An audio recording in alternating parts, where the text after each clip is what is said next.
And we're live.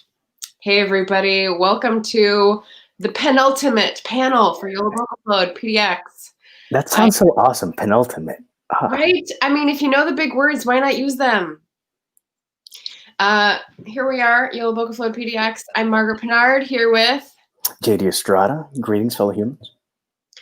And we're both booktubers, authortubers, and the topic we have today is sort of looking at what we do on YouTube as creators versus like what the bigger world does with books as creators. And there's a lot to mine there. So we're going to try to keep it like, we want to drill down a little bit and get a little depth. So we'll try to keep it focused. But just try being a good word. Just to like self-intro, I write books that are historical fiction. I've got some mystery subgenre.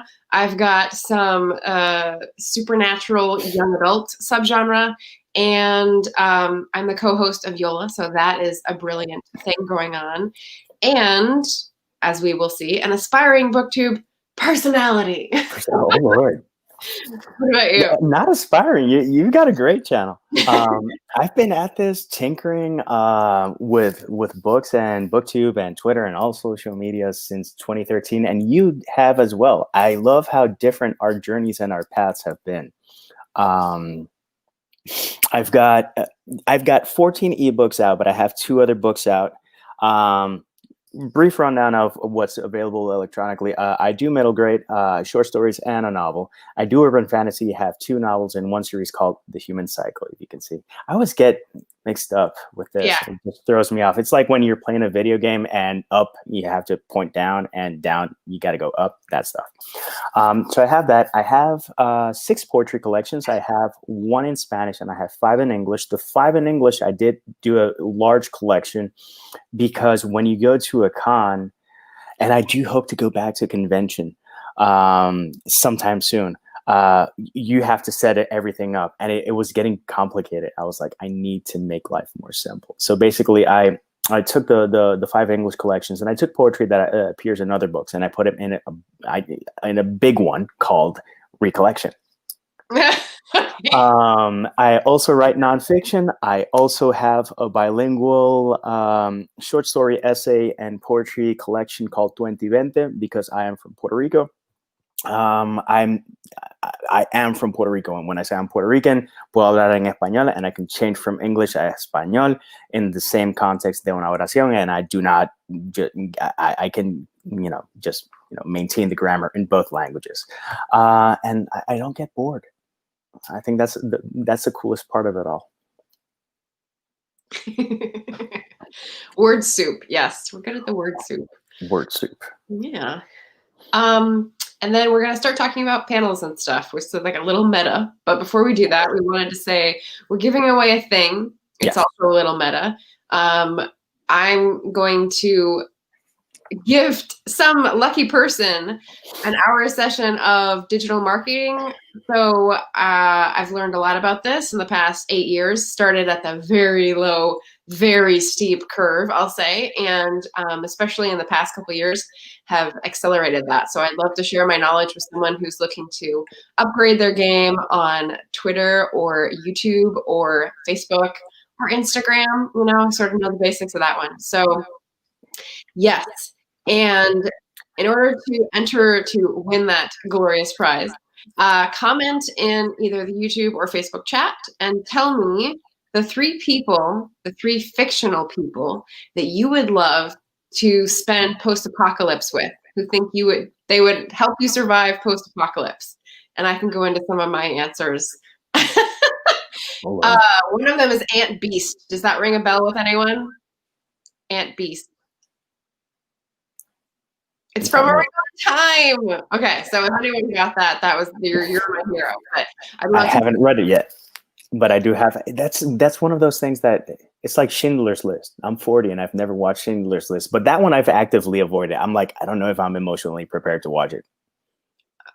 Yeah, I haven't seen it either. I remember like clips of it on TV. I haven't actually sat down to watch it. So it's like, okay, are you ready to cry for like 3 hours? And I'm like, not this year. Not this year, right? No. Although maybe it'll help you just get everything out, get it all out in one go. How about you? Maybe. You're also giving away a crafty, creative, a 1-hour thing. So tell us. I've given away books before, and this month I'm actually taking all the sales and I'm donating to something, but we'll talk about that later. I wanted to do something different for Yola.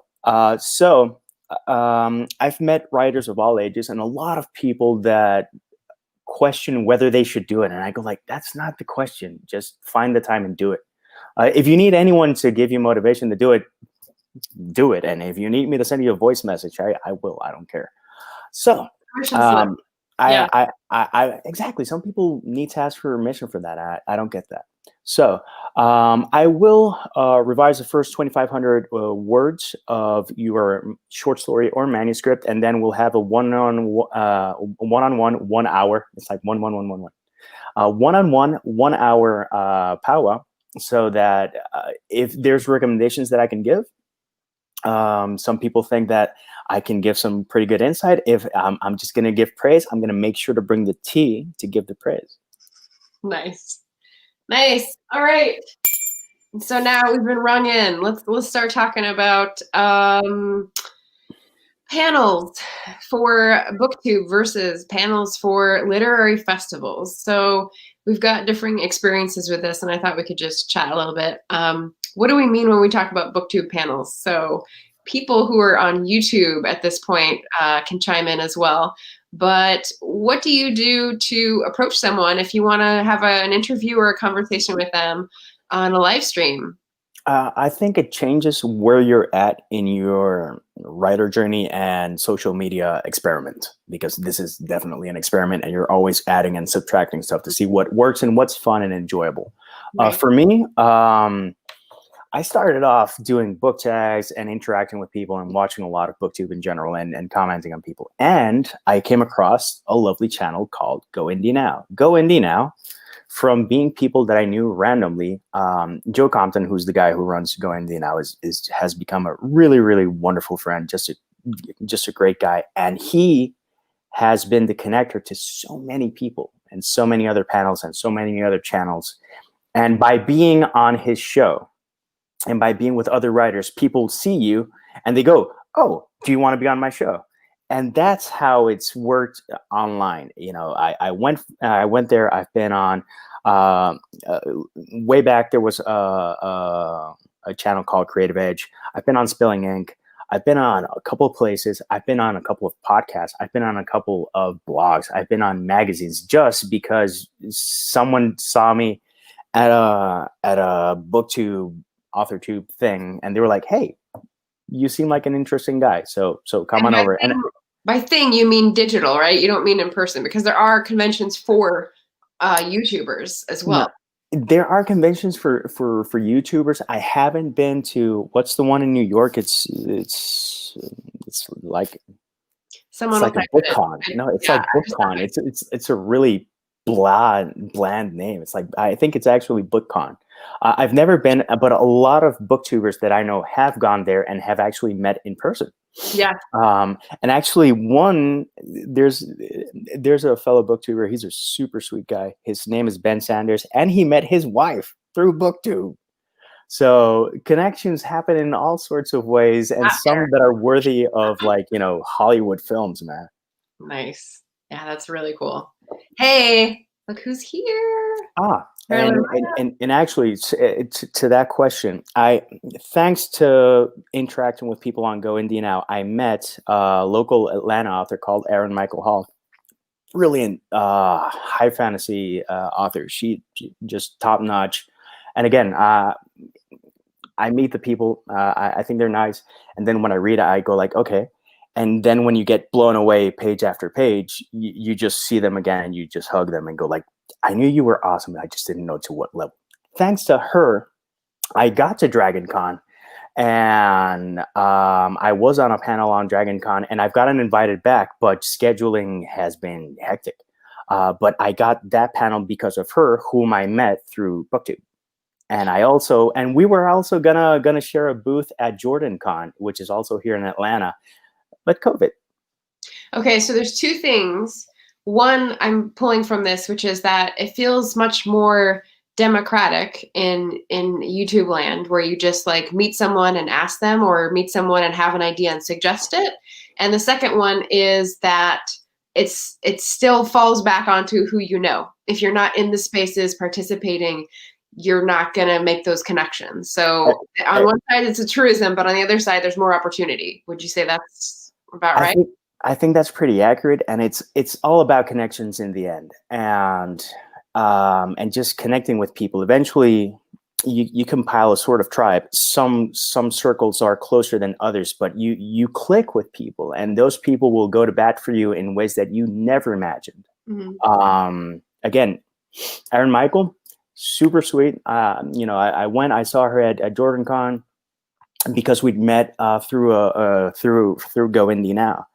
And then it's like we clicked in person so much, and she clicked with my wife, and we all clicked, and it was like super cool. It's like, we should hang out. And then life happens, and you can't hang out because no one ever has time. Right. But that just opened more opportunities, and it's being open to opportunities. If anything I can say from my writer journey that I've learned is that sometimes you just, again, don't ask for permission. Just ask. You want to do a book event? Talk to a store manager, and if it's the right manager, you're going to get a book event. If it's the wrong manager, you're going to get the runaround and the eye roll and, oh my God, another indie author. And it's like, sorry.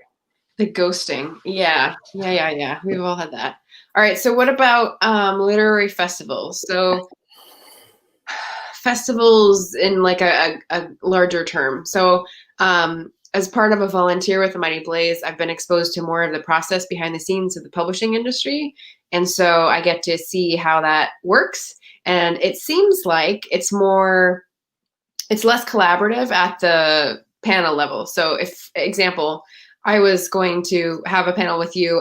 We've had a few emails back and forth, sort of trading ideas. We want to go this direction. We want to go this direction. What are we going to pick, And it feels like the people who do the preparation for other talks in the literary fiction world, especially, it's more like the interviewer does their research and the author has their sort of phrases or things that they've thought about that they want to bring out from the book, kind of like a person going to a job interview, and they don't really talk about it beforehand. It's like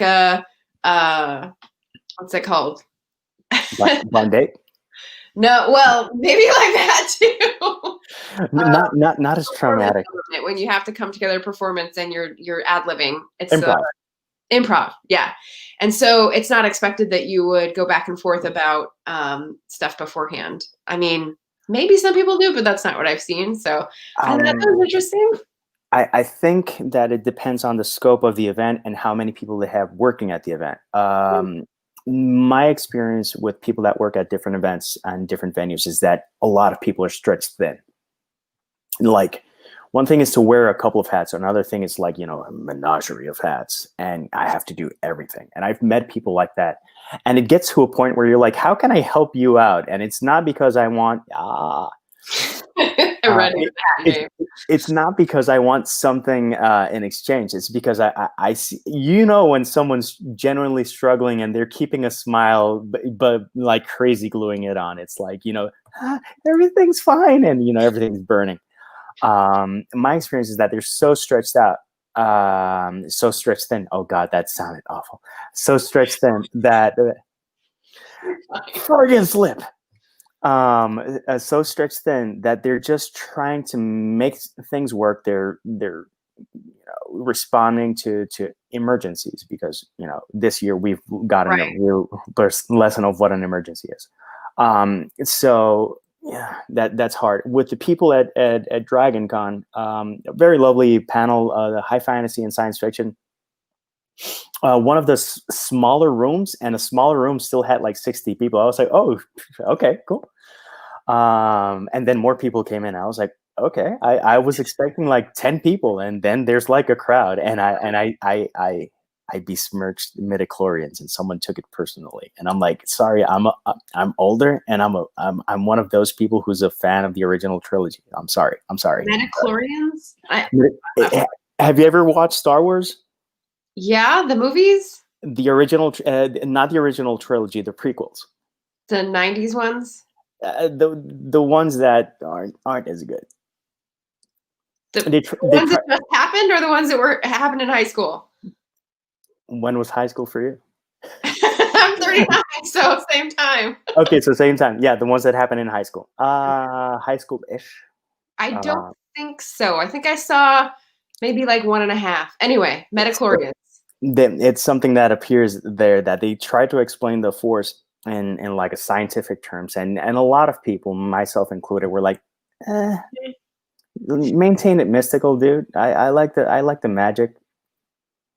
And someone, I got like a diehard Star Wars fan, and I was like, oh, I have learned this lesson. I do not need to commit this mistake ever again.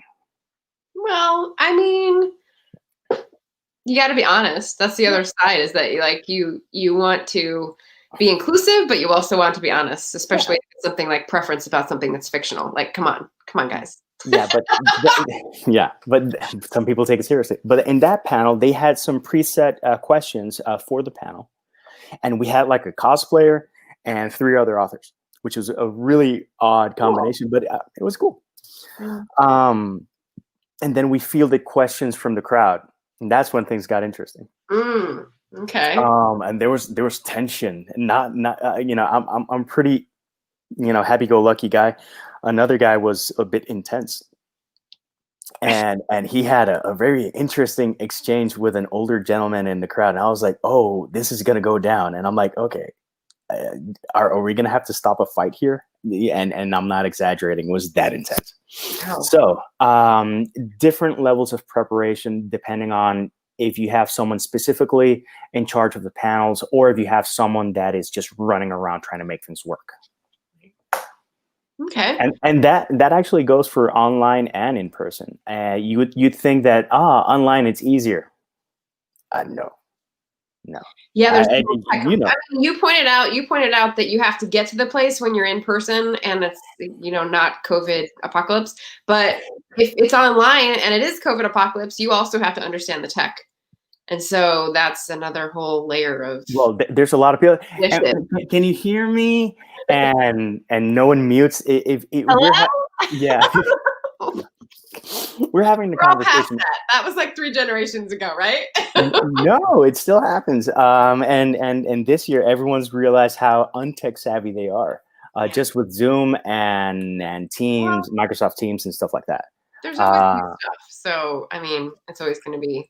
But this is something key that a lot of people do not understand. When you are in a group of 6 people doing this, that is golden. Muting your button, that's something that people don't understand in the context of a meeting for your office or in a live panel, and then the echoes and stuff like that. There's a lot going on. All right. So to bring us back into more of a deep, squishy discussion, if we're talking about tech, if we're talking about opinions that are battling there, I want to ask about goals and goalposts. So, we can get upset about little details that go wrong, but I think it really helps to focus on what is your goal from this activity, right? So as authors, I mean, the first goal, the high golden rule, is usually to sell books, because what else are you writing and publishing for? If you're writing just for yourself, you don't need to publish. And even if you have a day job, and you don't need to sell the books for the money, it's like, well, what is the end goal here? And you need to define that for yourself to be happy with whatever activities you're doing, right? So that's one thing. And you also have to be willing to edit that goal. I think some people get really focused on a goal, and if they can't achieve it, they think that it's a failure. And maybe what they need is to edit that goal, not to cheapen it or make it lower or something, but make it something that actually plays to their strengths. There are so many ways to go about this, seriously, and that goes for life in general. I want to do 200 push-ups, and I can only do 190. That is not the case. I think the most I can max out is like 40 when I'm going to the gym regularly. So I'm not bragging. I'm not one of those guys. Yeah, I can bench 340, but If you physically can only get to that, what if you edit that goal and say, okay, I'm going to do instead of 200, I'm going to do 300, but in 3 sets. It's even more than your original goal. You just edited it. If you apply that to books, you can get so creative. And I think that's something that people forget. People think that you only have to get creative when you write this. You have to get creative when you write this, when you market it, when you do anything. And as long as you're engaged with what you're doing, you can either hit goals. And the other thing is that specifically in BookTube and Authortube, getting goals is a tricky thing. Do tell. For me, if I upload a video, odds are that either 1 or 2 subscribers are going to get knocked off my list almost automatically because YouTube is that way. And I do not know why it does that. I've gone like, what am I doing wrong? And then everyone has said, you're doing nothing wrong. It just does that. And I go like, and what is the incentive to publish more content so people will be on your platform longer? I know that I'm not Ninja, and I know I don't have 1 million subscribers, but I'm still putting out content, and people might see an ad if they come to my channel. So it's still money that goes to Google. So here's the question to get underneath that. Like when I'm considering goals, I find that 1, for happiness, and 2, for success, it's always better if I'm trying to get at the feeling or the motivation behind the goal. So if it's, to get more subscribers, as you're describing, and more content means you always get a few kicked off, but weigh that against, with great content, you're getting more of the right people who really like your brand, right? Yeah. So yeah, for me, it's always about not just selling books, but like having that particular comment that makes you think, ooh, yes, they connected with the thing.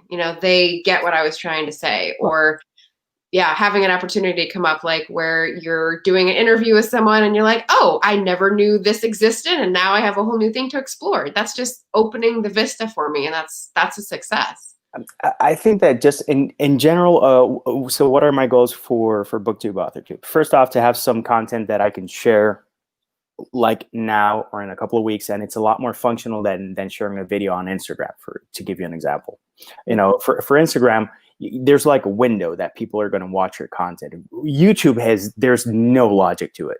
I'll have a book review that I did four years ago suddenly blow up, and I go like, and then you see, and it's not like the book sales have been skyrocketing or anything, but just for some reason, people are gravitating towards that one. It's like, what? Yeah. It's stuff like that.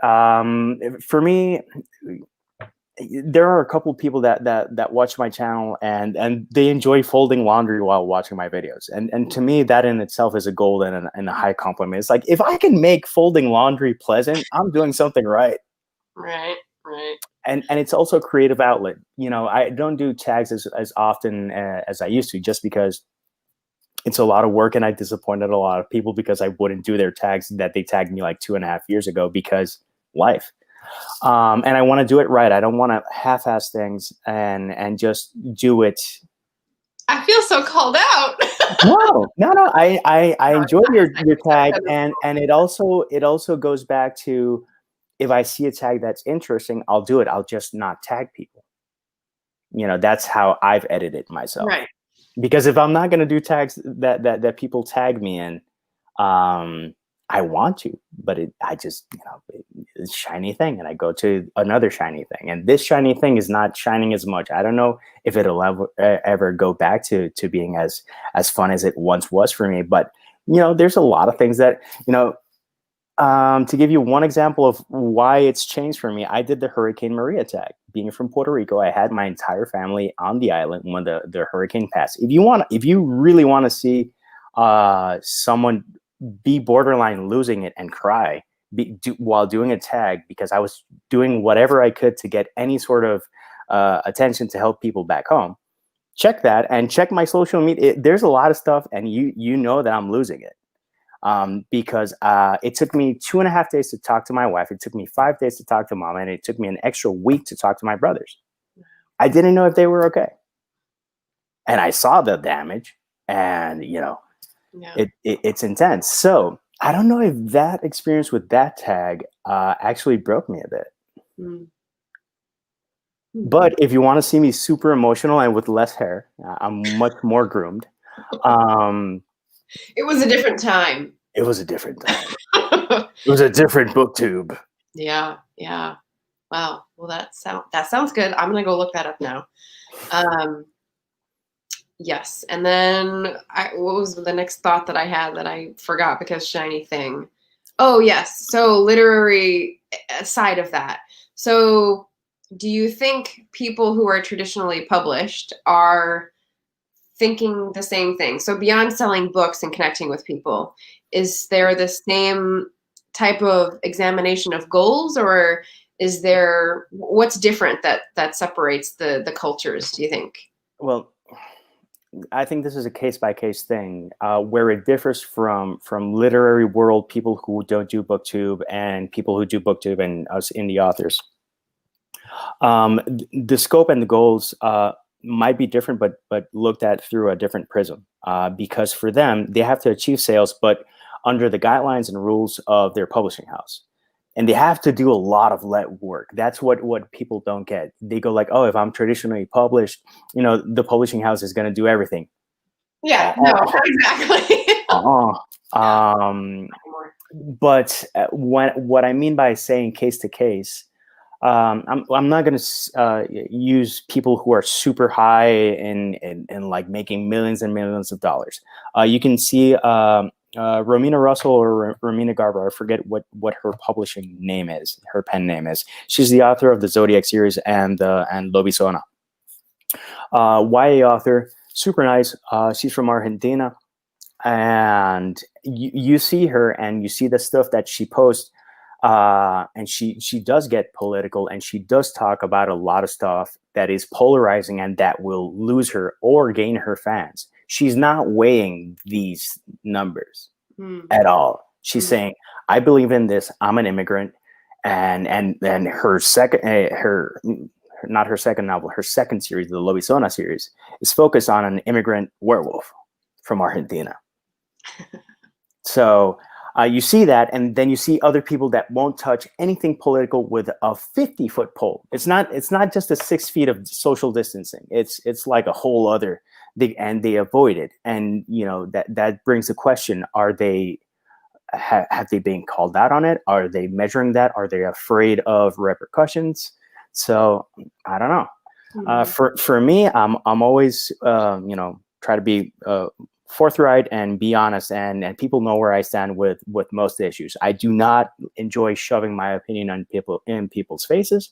I do my best to be honest and enjoy sharing my opinion in a way that we can start a dialogue, which has been a challenge this year. This year I've changed my focus to block and mute and unfollow a couple of people because it's just been too intense, and some people, with everything that's going on, it's just way too much. And I get that. And it's like, okay, let's take a time out. We'll have a chat, I don't know, in 4 months. Yeah. And, it is what it is. Yeah. Okay. So if you were, I just had another shiny thought. Let's see if it goes back. I told you we're going to have a follow-up chat on your channel and my channel because there's going to be a lot. I'm thinking about circling in. So I feel like my journey of writing and publishing has sort of mirrored the whole being honest about all of my past and history and privilege. And so it's been like circling closer and closer and closer. So I don't know how close in I am. I mean, maybe I'm still out in the 100th ring of the tree, but I started out with a historical mystery that was very like whiz bang and very plot focused and set in the 1880s. And it was like, this is fun. I'm going to do this thing. And like, there's going to be a little romance and there's going to be a political intrigue and a spy. And like, it was just all these things that I thought were fun that would make a tense and sort of, plot focused thriller. And then it was on to a young girl who goes back in time to set something right. There's like justice against the native tribes between people that live there now. And then the next one was like a more serious series about immigrants. And I was trying to get at immigration is in everyone's past. And we all have to sort of, think about what that means to those people and not treat them like not people, because it's all right behind you. Like, why don't you understand that? So it's gotten closer and closer. And the one I'm working on now is, and I mean, this is all about like the historical being easier to talk about than contemporary, because it's such big themes that you don't want to like directly call people out because it's not your experience. So that's the line I've taken, that it's really close because it's the equality and justice themes are so important, and like it's hard to have that discussion when people have different values, like you were saying, like take a cool down period. But my goals on that and the circling closer on that aspect has been that I'm giving fewer and fewer F-bombs about who I alienate and who I call in, So in that way, it feels like just more and more authentic and like, yeah. Part of what I do, why I do BookTube and Authortube, first off, if you see a video of me and then you see me live at an event, it's going to be pretty similar, except that, you're going to see me in the flesh. But it's going to be the same delivery. I'm going to be thinking all over the place. And I'm going to give you genuine answers. There's going to be Freudian slips and stuff like that. I don't always have the luxury of tea at a panel. At a live panel, I always get water, but don't always get tea. I hope I get enough, notoriety and fame and success to be able to demand tea, or that people are nice enough to offer tea, or whatever it is. Yeah, it's like my writer. I need tea. That would be cool. And it would be cool for several reasons. First off, to be Puerto Rican and for people to know me as a tea drinker, which is, Puerto Rico is all about the coffee. Coffee and rum and stuff like that, and fried foods. We were big on fried foods, and I love all of that. But I switched to tea because of a life decision, and because my stomach went on strike, and I was like, okay, I have to make some changes. We're done. I can have one coffee a day, maybe two. At the third one, yeah, it's bad. It's bad. It's really, really bad. In terms of alienating people, again, I won't appease to please, just for the sake of a book sale, and I won't say what people want to hear just for a book sale. My journey began because when you work in advertising, I don't know how many good ideas just don't make it. It's either someone in the creative team didn't like it, the creative director didn't like it, one of the executives wasn't comfortable presenting it, or the client didn't like it. And the graveyard is massive in terms of ideas. I was like, I want to do something where none of my ideas get killed by anyone except moi. And seriously, it's just, I needed to put something out there that people knew that it was 100% me. Warts and all. And I also decided to publish poetry, and I went to a comic convention with poetry, and people were like, why are you going with that? And I'm like, because people might enjoy poetry, and lo and behold, people enjoy poetry. And that was actually my bestseller at the Atlanta Comic-Con. That was super weird. I went to like, so here's my middle grade, and here's my urban fantasy, and this is a poetry collection. It's kind of like Edgar Allan Poe. Oh, Poe. They picked it up. On one occasion in Puerto Rico, this very, very, very peculiar lady picked up the book and read the entire thing in front of me in the booth, and then she bought it. And I was like, okay. That has a happy ending. Like I can't ask for a better compliment. It's like, I'm gonna read this again, and I'm like, nice. She turned around and went like, yeah. Aww. It's an instant review. That's I'm like, you can also leave a review on Amazon, which is another Mount Everest. But I was happy with that, with how that turned out. That's time for another talk. Yeah. All right, so yeah, not go into reviews. That'll take me down a dark path. How about competition versus collaboration or collusion?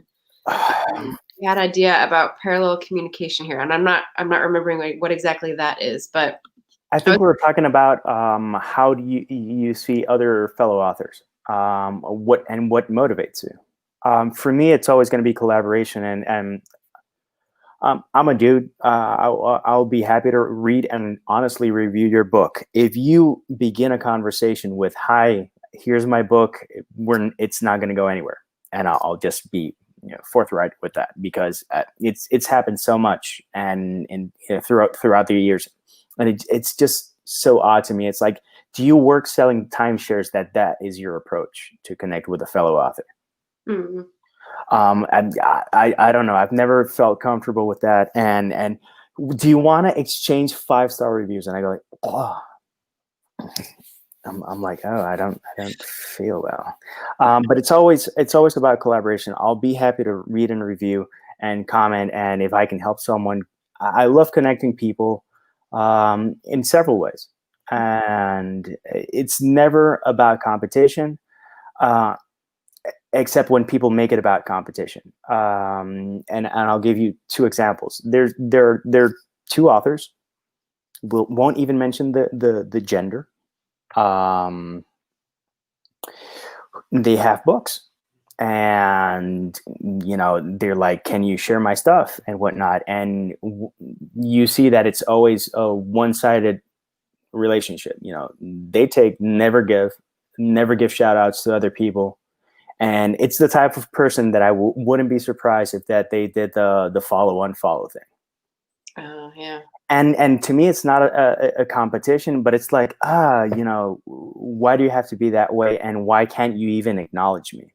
And it's a very minuscule sample from all the people that I've met throughout the years. And I've met dozens and dozens of authors from around the world, from the US and Canada and Puerto Rico, which would be the go-to things, to a lot of countries in South America, to a lot of places in Europe, to Nepal, and to Pakistan, and to the Netherlands, and other places like that. And you meet some really, really cool people from around the world. And again, you find your tribe. But some people, not everyone's a winner. Not everyone's a golden ticket. Some tickets are brown. Okay. All right. Let's see. Bridges, and what are we doing towards? Oh yeah, what are we doing towards the goal of being bridges? What are our goals, and what are we doing to attain them? So I was thinking, I think in this instance of the hybrid thing and possibilities, and like, so I started the writing and publishing at the same time that you did 2013, but I only started YouTube like in August, and so the newness of that is still shiny, and I'm really hoping it doesn't like, drop off and become like everything else. But so far, it really feels like people at their well, it's easier to tell. Let me say that. I'm in the place now where I can tell when people are saying things for the market and saying things because they really feel them. And so that feels like a better playing field to me, rather than having 50 people who work towards being able to fool you on that front, So there's always going to be people that they have their online persona or their author persona, and I don't see I see why people would do that. I don't see it. I don't see the sense in it in terms of my journey. It's like, why do I have to Jekyll and hide it? I don't get it. Yeah. I mean, there might be a few of those hiding, but I just watched a day or two ago a video with Courtney, the Courtney Project, who is a hybrid author, and she's part of Lila Parish, and that's her like brand, and she does all the hustle, and her mug said hustle juice, and I was like, what? Awesome. And she was just really honest about where she was, and I followed her for a couple months now, and that's the kind of thing where like my goal is to be on that path where like I know what I want, I know what I have to do to get there, even though it's constantly shifting. Thank you, Google. And I know what I want to evaluate people on to be my allies to get there. Like I feel like I can share myself in that environment, and I feel like I can trust people in that environment. And there's so much opaqueness and mythology about the publishing industry that even if it's falling down around people's ears, I feel like there's still keeping, or they're still, you know, trying to guard something there. And so that's why I'm like embracing this and thinking, I don't know. What am I still wanting in both of these worlds, right? For me, the concept of hybrid author appeals greatly. Why would I want to have something published traditionally? Just for the reach of it, the experience of it, and the learning experience. It's like, you know, I need to be told and to have a manuscript massacred, and it's like, you know, if you want this to sell, you have to do this and this and that, and I have to learn the logic behind that. Right now, I can't be more true and genuine to my vision in terms of what I do. And I'm going to keep doing that. So ideally, consider it like a vineyard. They have the things that they sell to everyone, and they have something that's very specific to a niche group of people that can afford it and whatnot. But I'm not looking for it to be, you know, excessively priced. I just wanted to have that specific flavor. You know, something that's always going to be that indie. It's very addicting to do something that doesn't get killed off because someone decided that's not what sells. Certain things I don't publish because I care if they'll sell or not. Pretty much every book that I've published has a purpose behind it. The nonfiction that I do, every nonfiction that I do is to try to have a positive impact. One is a compilation from my blog, and I thought that was going to be easy, and it ended up being like not a nightmare, but wow, I was like, I can knock this out in 2.5 weeks. And it took me like 4 months to do it the way that I thought would have that impact. Yeah. And, you know, one of the highest compliments came from a fellow indie author, Christy Stratus, who's brilliant, and you should check her out because she does historical fiction. Christy Stratus. All right, we'll get the spelling right on that, and I'll get on it. Yeah, and I'll send you the link. She's super cool and just good people. And she actually edited a short story of mine recently. It's the first time that I have like a full blown editor doing the work. So high praise for Christy across the board. What I got lost. Tangents, so many tangents. At least they're not. See, you're gonna get this in person when you see me at an event. So where were you headed? You were talking about because I did like 4 segues in a row. There's a cap of segues that you reach. And if you go past that, you're gonna have these awkward moments where you go like, okay, I just burped in a date or something like that.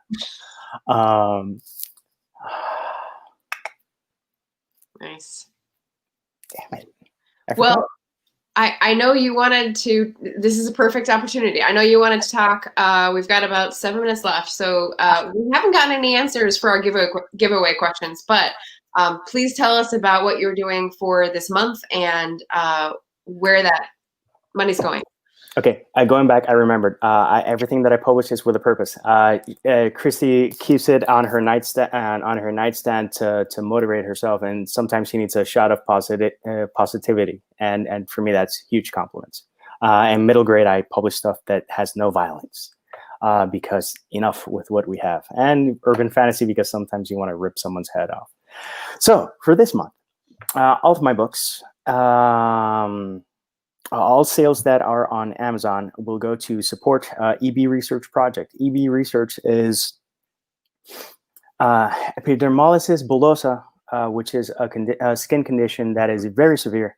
I followed this because of, thanks to Eddie Vedder and his wife, I learned about this condition. And because of this condition and finding out about research, EB research, I've been able to follow some really special stories, including Mark Hackes, young guy, very sweet kid. He has the condition, has had it 20 years. It's a tough condition to live with, and he still stays positive and has good vibes for everyone. His family is also very motivated, just really nice people. And so everything that I make off Amazon is going to go to them. And if it's not that high enough, I'll match it. I don't care because I already made a donation. But why not? If I have the means, why not help? Yes. Yeah. All right. And so we have someone who missed the giveaway questions. Your giveaway question was, if you had I don't think you said it actually, if you had a fundraiser for a charity Who would you fundraise for? That was one of the questions, and yes, I would do it for. I'm doing EB research this month, but other occasions I've done it for the American Cancer Society because I've seen the work that they do with the money versus other organizations that are like sketchy. I've done it for the Atlanta Community Food Bank because anyone going hungry in 2020 makes 0 sense to me. Right. And I've done it for other organizations because I do shift. Eventually, I'm gonna not marry one, but just support it a bit more and try to affiliate a bit more. Because beyond being an indie author, beyond being an author and having any type of fame or success or whatnot, if I can have a positive impact and shed some light on something like EB, why not? All right, and then my question was, I'll knock it down to one fictional character who you think would help you survive post-apocalypse. And my first answer was Aunt Beast, and we had Valerie earlier saying she was trying to shout it out and she couldn't type it fast enough. So I see that. My other candidates, let's see, what were they? I wrote them down because I'm terrible at thinking of things on the spot. And let's see. Okay, here's another here's another terrible reference that no one will get. If anyone knows Sinead from the Dragon Prince trilogy, she's a badass and she's a sunrunner, so she can speak on the light to communicate with people from far away. And I'm like, that would be very useful. And for me, if I face the apocalypse, I would only want two people, either Samwise Gamgee, because he's always gonna have your back, and he's always gonna know where there's good food, or R2-D2, because the true hero of Star Wars is R2-D2. You're the Star Wars again. My last one was Agnieszka from Uprooted. Did you ever read Uprooted by Naomi Novik? That's much more sort of in play and current. No, and but so, I want links to the second two that you mentioned. The other one, I have it in queue. I just haven't read it. I'm a moody reader. Mood readers, yes. All right, so we've got a couple last minutes. I'm gonna try to cull whoever gave answers. I don't think there's anyone too far back, so.